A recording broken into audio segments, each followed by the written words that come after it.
ceux qui disent que la classe politique a échoué, ils sont très mal placés pour le dire. Hein. Commencez par les leaders religieux, certains leaders religieux qui ont soutenu bec et ongle Ibrahim Boubacar pour la présidentielle 2013. Apparemment, vous en voulez à Ibeka. Non, je ne l'avais pas. C'est votre ami? Bon, c'est pas un ami, mais je le connais. Et son épouse, Ami, je la connais depuis longtemps. J'ai connu Ami bien avant. Donc, il ne méritait pas d'être président? Non, pas du tout. C'est pas qu'il ne mérite pas d'être président. Oui, je vous pose la question directe comme ça. Non, non, non. Parce qu'à chaque fois, vous parlez de lui comme s'il a été mal élu. Non, non, non, non. Ah, non, non.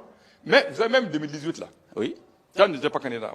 Jean dit qu'il a triché. J'ai dit, bon, nous ne disons pas qu'il n'a pas triché, mais j'attends qu'on me donne la preuve qu'il a triché.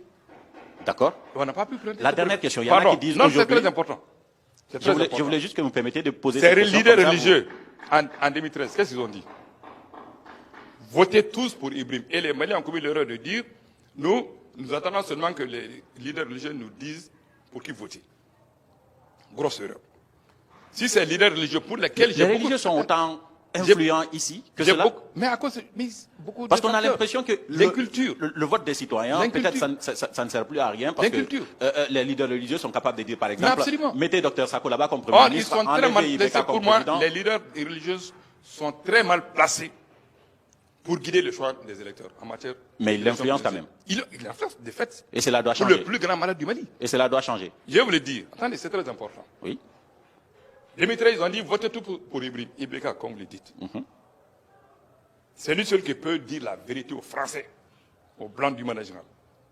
Que tous les autres là, on est des pions de la France. Ou des Blancs. Mais allez dire aux Français que moi je suis leur pion, ils vont vous pion de la France, c'est pas Dr Sako. Allez dire aux Américains que moi je suis leur pion. Allez dire aux Russes que moi je suis leur pion.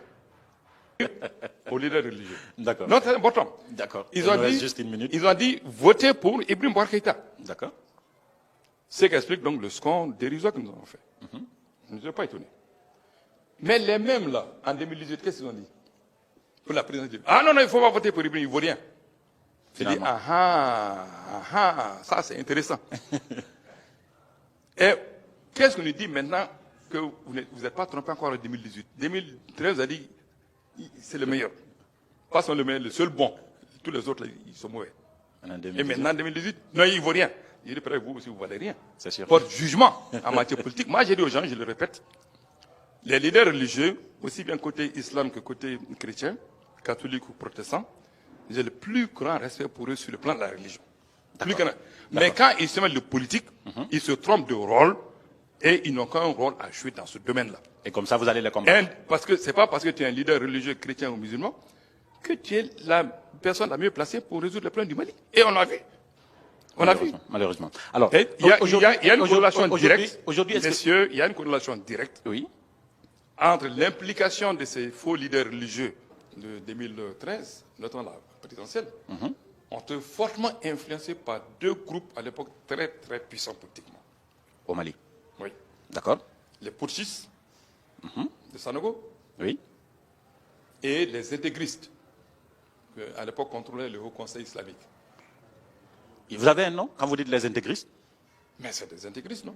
Ah bah, c'est intégristes, c'est vous qui le dites. C'est vous qui le dites. C'est pas moi qui le dis, mais c'est des intégristes. Le Haut Conseil islamique, c'est le droit, hein, par exemple... C'est le droit d'être des intégristes. Imam Diko, c'est comme ça qu'il s'appelle? Bon, je ne vais pas mettre de nom, en tout cas, j'ai dit, il y a des intégristes au Mali, il y a des amalistes, il y a des gens de la Tijaniya, chacun, nous sommes très tolérants en matière religieuse. Parce que c'est Dieu qui va trancher. D'accord. Mais ceux qui ont influencé l'élection. C'est ce que je veux dire. Oui, mais docteur, à ce niveau, ceux qui ont influencé l'élection, les intégristes là. Oui, mais qui sont-ils? Contre nous. Qui sont-ils? D'abord les putschistes. Oui, vous l'avez dit. Ça, vous avez dit Sanogo. Là, vous avez ajouté un nom. Et les intégristes. Et les intégristes qui contre le Haut Conseil islamique. Un nom au niveau des intégristes. Mais un nom, si je dis un nom, c'est pas un seul. Non, c'est des millions à l'époque. D'accord, mais influencés. Seulement un nom. Un nom. Parce qu'à putschistes, vous avez dit Sanogo. Comment vous appelez? Les intégristes, non, vous l'avez dit. Comment vous appelez? Mohamed Ali. Mohamed Ali? Oui. Bon, Mohamed Ali. Ah non, moi je suis pas intégriste. Si. Ah non, pourquoi? Alors, nous avons accordé cette interview-là. Quand vous dites intégriste, vous pensez à qui directement? Attendez. Je pense à tous ces partisans de soi-disant islam politique. Parce que pour moi, l'islam est un. Oui. C'est l'islam ou c'est pas l'islam. Quand vous êtes autre chose, ce n'est plus l'islam. D'accord. Voilà. J'avais prévu de vous interroger là-dessus. Vous savez, il y a eu cette fameuse interview-là. Je ne sais pas si vous avez écouté ça. à RFI en août 2012. Oui. Après la création de ce fameux ministère dit des affaires religieuses et du culte. D'accord. Qui pour nous est non seulement un ministère inutile, mais dangereux pour la République, pour la démocratie, pour la Constitution et même pour les religieux eux-mêmes. D'accord. Vous imaginez, RFI a contacté certains camarades du bloc qui se faisait appeler à l'époque FDR. FDR, c'est les gens qui étaient au pouvoir entre 1992 et 2002. D'accord. Ils disent que dans leur déontologie, ils sont obligés d'interviewer des gens qui sont pour et des gens qui sont contre. Ils ont trouvé quelqu'un qui est pour la création de ce ministère. Maintenant, ils veulent interviewer quelqu'un qui est contre. Vous savez qu'est-ce qu'ils ont dit? Non. Les camarades du FDR, ils sont contre la création, mais ils ne peuvent pas le dire en public. RFI le dit, mais il doit y avoir au moins, dans la classe politique malienne, au moins quelqu'un qui est contre, qui aura le courage politique de le dire publiquement. De la seule personne, c'est Sako. Donc nous, on était là à la réunion, on nous appelle de Paris. Et j'ai dit, c'est que nous pensions de ce ministère-là. D'accord. Et jusque-là, votre pensée n'a pas changé? Ah non, elle n'a pas changé. D'accord. Nous avons dit une phrase que évidemment, ces intégristes sont allés déformer. En France, c'est ce que nous avons dit.